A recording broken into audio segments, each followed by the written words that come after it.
Reading is one of the greatest pleasures of my life. Since I was a kid, I've just been completely obsessed by stories of all stripes.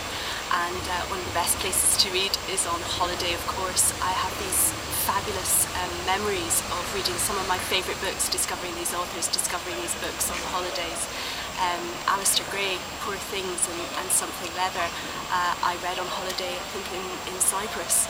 And Harry Potter, my daughter and I discovered the Harry Potter books together. She was very young and someone had given us this first copy and said, oh, some local girl's written this book, you've got to read it. And I read it out loud to her beside the pool in Morocco. And that became a tradition for us, a family tradition, every summer holiday until she was about 13, long past the point where she could read them herself.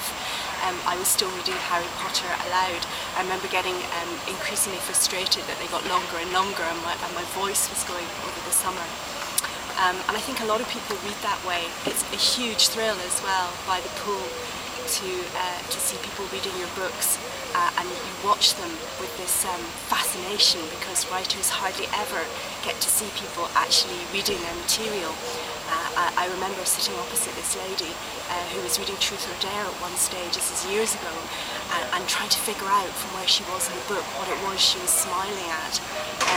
So yeah, reading by the pool, one of the best things ever. And this year, here, I've read these two books, which are both non-fiction, which is quite unusual for me, but these are my two favourite reads. I've read about 8 or 9 books on holiday this year, and Bill Bryson at Home, which is just brilliant.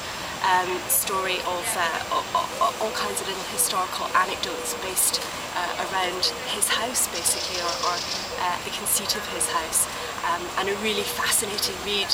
You get involved in some very eccentric stories, historical stories. So for anyone like me who's a royal nerd and really interested in history, this is a good one, and it made me laugh out loud, which is one of the most important things when you're reading, to get emotionally involved with the material. And this had me just giggling, so a big plus for that one. And this one, which had me crying, I'm afraid, Cherry Garrett's book of Scott's expedition to the Antarctic. Very, very strange thing to read when you're very, very hot, because you're reading, of course, about people with frostbite and these huge expanses of snow and these incredible heroic feats.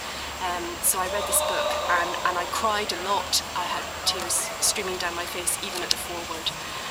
So my recommendation from the poolside this year, one from this year, one really quite old one, and I hope some of you might read them and enjoy them.